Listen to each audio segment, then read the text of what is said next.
Hello दोस्तों, स्वागत है आपका अपने यूट्यूब चैनल जिसका नाम है डेली यूजर इन्फॉर्मेशन। तो आज का जो हमारा टॉपिक होने वाला है वो जीएसटी के ऊपर है, बट वो एक डिफरेंट टॉपिक के ऊपर है। तो उस टॉपिक पे मैं पहले आपको समझा देता हूँ कि सपोज़ कंपनी है एक एबीसी लिमिटेड। उसमें 3 डायरेक्टर हैं, ए, बी और सी। हाँ, ये जो डायरेक्टर है फुल टाइम डायरेक्टर है। मैं आपको बेसिक बेसिक चीज़ बता रहा हूँ। तो सपोज करो एक हमारी कंपनी है एबीसी लिमिटेड, उसमें 3 डायरेक्टर हैं, एक है ऑल टाइम डायरेक्टर, एक है एग्जीक्यूटिव डायरेक्टर और एक है केबल डायरेक्टर। तो जो होल टाइम डायरेक्टर है उसको तो कंपनी सैलरी दे सकती है। उस केस में वो जो सैलरी है वो 192 जो सैलरी का सेक्शन है वो उसमें बुक करेगी। और इन दोनों के केस में कंपनी उनको सैलरी तो देगी, बट वो 194 जे में क्लेम करेगी खर्चे में। प्रोफेशनल फीस रेमुनरेशन वो उसको उसमें दिखाएगी। वो उसको सैलरी में नहीं दिखाएगी, प्रोफेशनल फीस में दिखाएगी या रेमुनरेशन में दिखाएगी। बट उस पर उसको टीडीएस भी काटना पड़ेगा और जीएसटी भी रिवर्स चार्ज में पे करना पड़ेगा।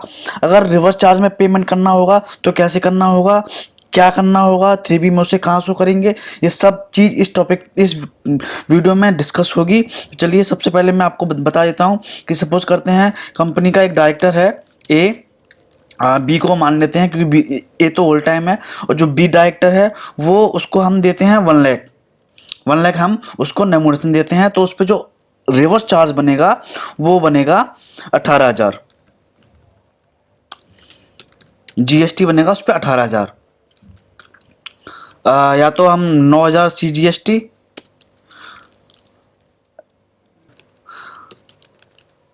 और SGST हो गया 9,000। अगर वो मानते हैं दिल्ली में है कंपनी और दिल्ली में है कंपनी और डायरेक्टर रहता है नोएडा में, तो उस केस में आएगा हमारा IGST 18,000। अब इसको हमें कहाँ दिखाना है और इस RCM से क्या होगा, इसे कैसे दिखाना है, तो घबराइए मत। ये जो RCM है वो कंपनी खुद पे करेगी, डायरेक्टर को बस वो रेमुनरेशन दिखाएगी 1 लाख रुपए, और उसके ब्याज पे कंपनी इस RCM को उसे खुद पे करना होगा। और क्या कहते हैं, उसे इसका इनपुट भी मिलेगा।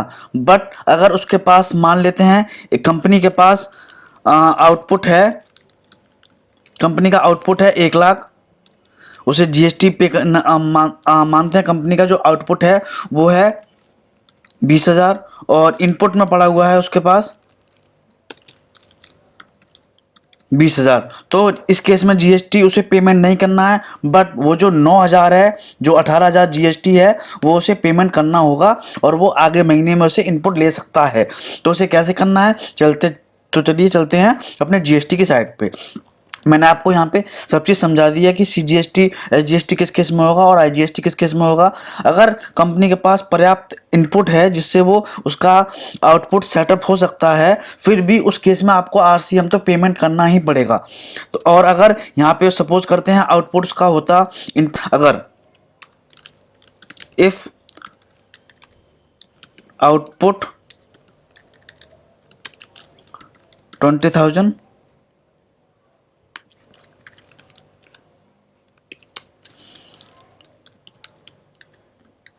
इनपुट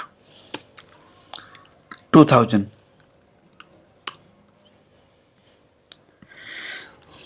तो उसे जीएसटी केवल 18,000 ही पेमेंट करना होगा, क्योंकि वो उसका इसमें से उसको इसमें इनपुट मिल जाएगा। तो यहाँ पे उसे बेनिफिट हो जाएगा। तो उसे यहाँ पे 18,000 पेमेंट करना था और यहाँ पर भी 18,000 पेमेंट करना है, तो उसे इसका इनपुट इसमें मिल जाएगा। तो इसे हम कैसे दिखाएंगे, कहाँ दिखाना है, सब जानकारी चलते हैं अपने उस पे अपने 3B पे।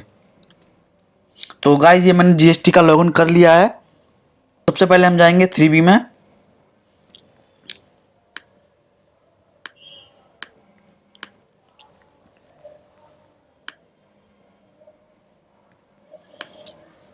ये हम आ गए हैं अपने 3B में। सबसे पहले हम आएंगे 3.1 में। इसमें ये देखिए, ये 3.1 का जो D कॉलम है हमें इसमें डालना है कि हम कितनी वैल्यू पे काट रहे हैं।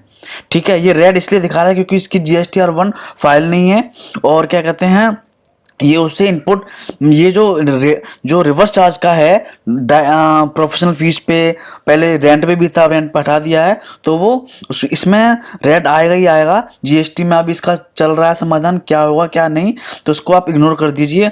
अगर डायरेक्टर दिल्ली से बाहर का है तो IGST आएगा, अगर दिल्ली का ही है तो यहाँ पे 9,000, और इसे हम कर देंगे सेव। ये 9,000 आ गया। अब इसका हम इनपुट कैसे लेंगे, तो इनपुट में ये है, ये इनवर्ट सप्लाई लेबल to reverse charge other than 1.1, ये आएगा। अगर IGST है तो IGST, CGST है तो SGST में जाएगा। ठीक है, और जो हमारा अगर कोई इनपुट है तो और वो इसमें आ जाएगा। बस ये है। अगर आपका 18,000 ही आउटपुट बनना है, जो आपको पेमेंट करना है, 18,000 पे आउटपुट में पेमेंट करना होगा, तो वो इससे एडजस्ट हो जाएगा। आपको ले दे के 18,000 ही पेमेंट करना होगा। अगर आपके पास आउटपुट पेमेंट के लिए इनपुट पड़ा हुआ है पहले से, वो उससे आपका एडजस्ट हो गया, तो ये जो RCM है वो आगे महीने में सेटअप हो जाएगा। तो गाइस आशा करता हूँ ये वीडियो आपको अच्छी लगी होगी, समझ में आया होगा। अगर फिर भी कोई डाउट है तो आप मेरे से कमेंट बॉक्स में कमेंट करके पूछ सकते हैं।